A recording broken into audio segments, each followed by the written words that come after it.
Okay. So difference between compiler and interpreter. So first of all, compiler and interpreter માં બંનેનું work same છે, but different એમની કામ કરવાની જે રીત છે એમાં છે. They are different in the way of their working. So how compiler will work? Compiler will scan the entire program. After that, it will convert your source program into the object format, or we can say into the machine code, and then after it will execute your program. એટલે કે programme તમારો જે છે એ સૌથી પહેલા આખો scan થશે, એ આખો પ્રોગ્રામ મશીન કોડમાં કન્વર્ટ થશે, એના પછી એનું મેઇન મેમરીમાં loading, and after it will execute.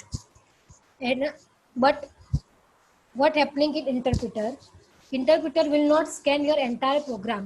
It will scan your program line by line and simultaneously it will execute your program. એટલે કે ફર્સ્ટ લાઈન સ્કેન થઈ, એની સિન્ટેક્સ એરર કે જે બી એરર હોય એ બધી રિમૂવ થશે, કે પછી એરર ચેકિંગની પ્રોસેસ જે છે તે થશે.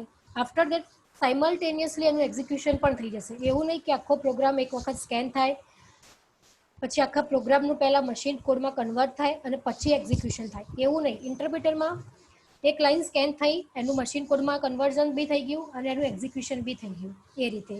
So first thing is compiler will scan your entire program and then translate into the machine code, જ્યારે interpreter will translate your program line by line. After that, second ટોપિકમાં શું કહે છે કે when all the syntax error have been removed, execution takes place. Because compiler તમારો આખો programme scan કરશે, એટલે આખા પ્રોગ્રામની જેટલી બી એરર હશે, સિન્ટેક્સ એરર, એ બધી પહેલા શું થશે, રિમૂવ થશે, અને એના પછી જ એનું એક્ઝિક્યુશન થશે. જ્યારે આમાં ઇન્ટરપ્રિટરમાં શું થાય કે line by line syntax error check થાય, રિમૂવ થાય, એન્ડ એનું ઇક્વલન્ટ મશીન કોડમાં એક્ઝિક્યુશન થઈને એનું એક્ઝિક્યુશન થાય. તો આમાં line by line syntax error checking થાય, જ્યારે કમ્પાઇલરમાં આખો પ્રોગ્રામ ચેક થઈ જાય, આખા પ્રોગ્રામની એરર્સ જેટલી બી હોય એ બધી જ એક સાથે શું થઈ જાય, રિમૂવ થઈ જાય. After that execution time is less. કમ્પાઇલરમાં એક્ઝિક્યુશનનો ટાઈમ ઓછો લે છે. વાય? બિકોઝ ઓલરેડી તમે જે ઓબ્જેક્ટ ફાઇલ ક્રિએટ કરી છે .exe વાળી, એ ઓલરેડી એવી ફાઇલ છે કે જેમાં બધી જ એરર બધી જ રિમૂવ થઈ ચૂકેલી છે. એમાં કોઈ એરર ચેકિંગ કે કંઈ કશું જ નથી કરવાનું. ડાયરેક્ટ એને મેઇન મેમરીમાં લોડ કરીને એનું શું કરવાનું છે, એક્ઝિક્યુશન. તો કમ્પાઇલરમાં શું થાય, એક્ઝિક્યુશનનો ટાઈમ ઓછો હોય, જ્યારે ઇન્ટરપ્રિટરમાં એનો ટાઈમ વધારે હોય એક્ઝિક્યુશનનો. કેમ? Because line by line scanning, error checking, everything is performing line by line. તો એના માટે શું થાય છે, એક્ઝિક્યુશનનો ટાઈમ વધારે લાગે છે. Okay. Fourth topic, machine code can be saved and use. એક વખત કમ્પાઇલરમાં તમે જો તમારા સોર્સ પ્રોગ્રામનું મશીનની અંદર મશીન કોડમાં કન્વર્ઝન કરી નાખો, પછી સોર્સ પ્રોગ્રામની તમારે રિક્વાયરમેન્ટ રહેતી નથી કમ્પાઇલરમાં, બરાબર.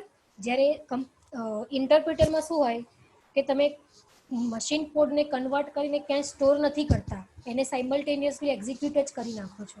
તો જો કોઈ જગ્યાએ મશીન કોડ સ્ટોર જ ના થાય તો તમારે સોર્સ પ્રોગ્રામની તો રિક્વાયરમેન્ટ રહેવાની જ છે, બરાબર. સો કમ્પાઇલરમાં શું હોય, એક વખત મશીન કોડમાં કન્વર્ઝન થઈ ગઈ આખી ફાઇલનું, તો હવે સોર્સ ફાઇલની જરૂર નથી. જ્યારે ઇન્ટરપ્રિટરમાં લાઇન બાય લાઇન સ્કેનિંગ થાય છે, એનું એક્ઝિક્યુશન પણ લાઇન બાય લાઇન થાય છે, વચ્ચે કોઈ મશીન કોડ સેવ જ નથી થતો. That's why you will require the source program or source file. Barabar? So this is the fourth point. After that,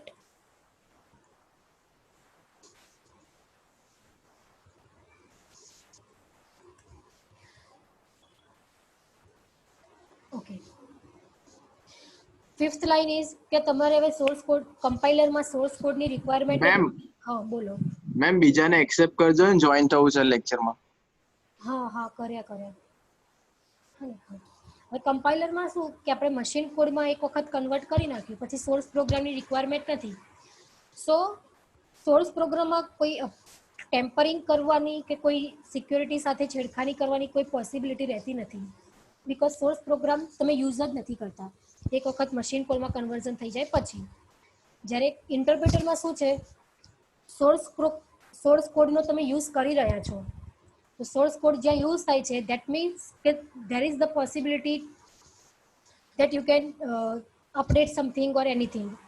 તો એમાં સિક્યોરિટી થોડી ઓછી રહેશે ઇન્ટરપ્રિટરની અંદર, because you are working with source code. And after that compiler debugging જે process છે એ કમ્પાઇલરની slow છે, જ્યારે ઇન્ટરપ્રિટરની ડિબગિંગ પ્રોસેસ ફાસ્ટ છે. So this is the difference between compiler and interpreter.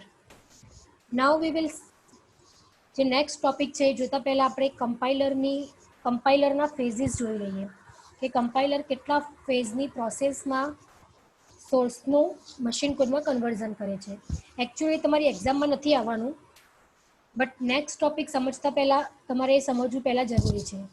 જે હું ફેઝિસ બતાવું છું એ તમારી એક્ઝામમાં નહીં આવે, તમારા સિલેબસમાં નથી. It is related with compiler design, but next ટોપિકને અન્ડરસ્ટેન્ડ કરવા માટે હું તમને પહેલાં જસ્ટ બતાવી રહ્યું છું.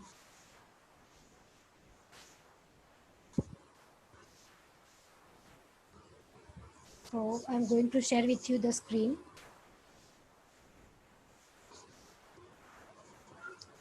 Okay. જાવા ટી પોઈન્ટ ઉપર જ છે આપેલું કે કમ્પાઇલરના ફેઝિસ કયા છે. તો સૌથી પહેલા આ જે ડાયાગ્રામ દેખાય છે, so your source program, after that lexical, હું તમને એક્સપ્લેન કરું છું દરેક ફેઝમાં શું થાય છે તે. Lexical analysis, syntax analysis, semantic analysis, then intermediate code generation, code optimization, then after code generation and your target program એટલે કે આપણી જે મશીન લેવલની લેંગ્વેજ છે તે. હવે જોઈએ કે આપણે દરેક ફેઝમાં શું પ્રોસેસ થાય છે.